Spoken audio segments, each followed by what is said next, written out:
bigla pong tumawag sa aking cellphone. Sinagot ko po iyon. Nang sinagot ko po ay wala pong sumasagot. Naman itong tumatawag. Sino ka ba? Tawag ka ng tawag. Gabing-gabi na nagtitrip ka.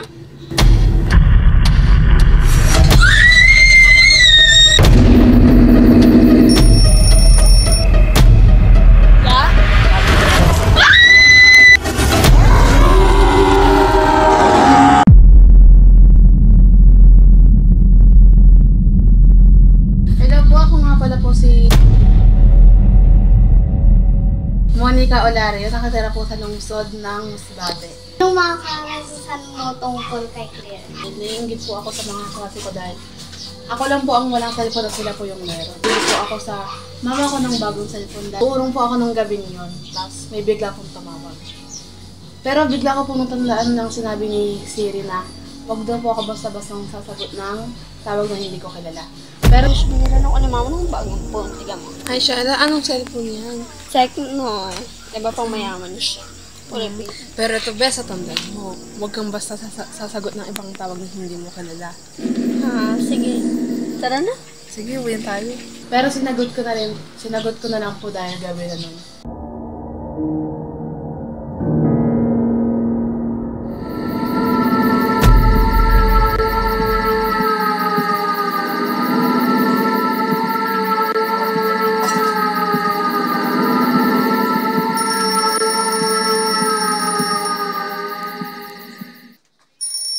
Yung sinagot ko po yan, wala pong nagsasalita. Kaya po bigla akong sinabi na kung nagtitrip ka, patayin mo na lang. Kaya po nung pinatay ko na po. Tinapos ko na po yung inuurungan ka ng tulog na.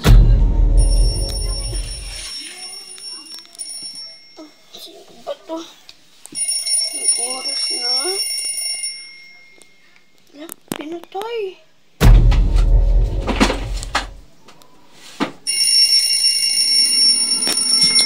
Tawag mo na, nakakainis. Hello? Ba't kanina ka patawag ng tawag? Nakakainis ka, nakakarindi. Madami pa akong ginagawa. Kung nagtitrip ka or nag-scam, patayin mo na lang. Tawag ng tawag, nakakainis. Ay, nakatulog na nga.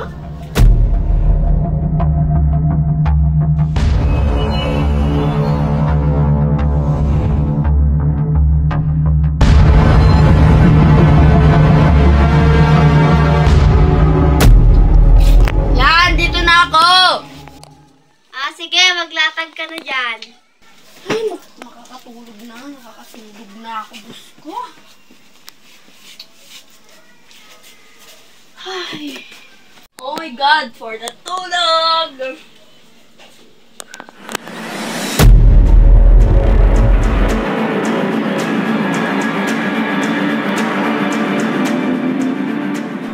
Tatay ako. Lasan nyo CR dito la. Tatay ako. Tignan mo lang dyan. Ay.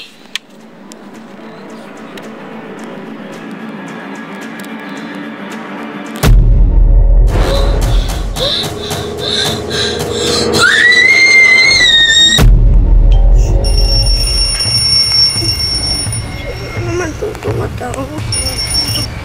Ito na naman. Tawag naman ito ng tawag, nakakainis. Iba-block ko na nga ito. Nakaka-umay.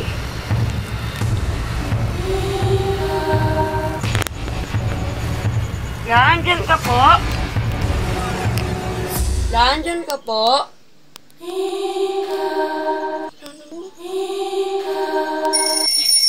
Lah, ito punta dito yung cellphone ko. Tama. Hello? Ayan ka na ano na naman yon? Ano bang kailangan mo? Ba't kanina ka patawag ng tawag? Sino ka ba?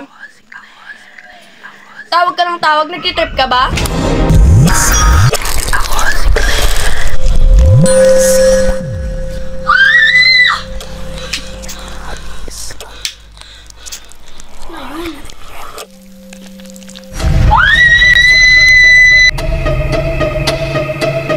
Makalipas po ang ilang linggo ay natulog po ako sa aking lola nang may bigla pong tumawag sa aking pangalan. Ang sabi niya po ay, Nika, Nika. Hinanap ko po kung saan nanggagaling ang tawag na yun sa akin. Pero hindi ko po mahanap yun. Pero nabigla ko po napagtanto na nanggagaling po sa sulok ng kwarto ng aking lola. May nakita po akong babae na kamukhang kamukha ko po. Pero hindi ko po maaninag ang kanyang mukha dahil hindi ko po talaga makita dahil nakaharang po ang kanyang buhok. May bigla pong tumawag sa cellphone. Sinagot ko po iyon. Nang sinagot ko po ay wala pong sumasagot. Nang papatayin ko na po sana, may bigla pong nagsalita na, "Hello, ako nga pala si Claire." Palit ulit niya po yung sinabi. Pero bigla po akong matakot dahil hindi po nanggagaling sa cellphone ang maririnig ko. Parang nanggagaling po sa likuran ko.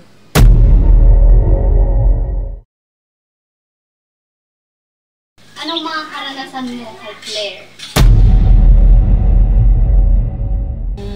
Hinirang ko po yung phone ng kapatid ko para mag-selfie sa labas.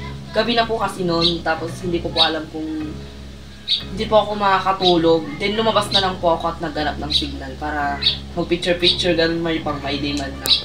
Pero may parang tumatawag po sa phone niya and nakalagay po no caller ID. Kaya sinagot ko na lang po, baka si mama ko lang yon or si papa. So sinagot ko po, wala po talagang sumasagot sa call. And doon ko po na-realize na parang pinagtitripan po ako. Sa left side ko po, parang yung buong full half body ko po is tumayo lahat ng balahibo ko. And hindi ko ma-explain kung may tao ba sa likod ko or meron akong kasamang hindi ko nakikita. So nangyari po ito doon sa katatapos lang po na bahay, which is yung pinapagawa po nilang bahay doon sa may dulo po ng aming lugar. Which is so creepy lang po dahil nung chinek ko po yung picture, meron pong nakasamang white sa likod ko and hindi ko po alam kung paano nangyari yun kasi ako lang po mag-isa and wala naman pong gaanong lighting sa pinuntahan ko, which nakakatakot naman ito pag-picture.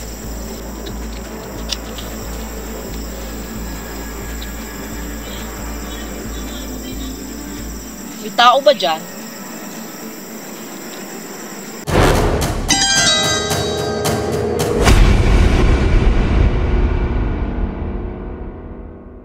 Flashlight ko lang po talaga ang oh my gosh, kinikilabutan po ako habang nagkukwento sa likod ko kasi oh my god. Hello, I'm Joven and I'm a photo specialist expert. In this image, as we can see, that we cannot totally see if it's edited or not. So as we zoom into this picture, hindi talaga natin makikita kung inedit na talaga siya kasi dito sa lighting, kapag inad natin yung saturation, hindi talaga siya ma-define na pinatong, and I will consider it as not edited. Well, first of all, even if it's not edited, we cannot totally define if it's a ghost or just an image or a figure. At huwag din po tayo maniniwala sa mga sabi-sabi dahil lahat ng yan ay walang katotohanan.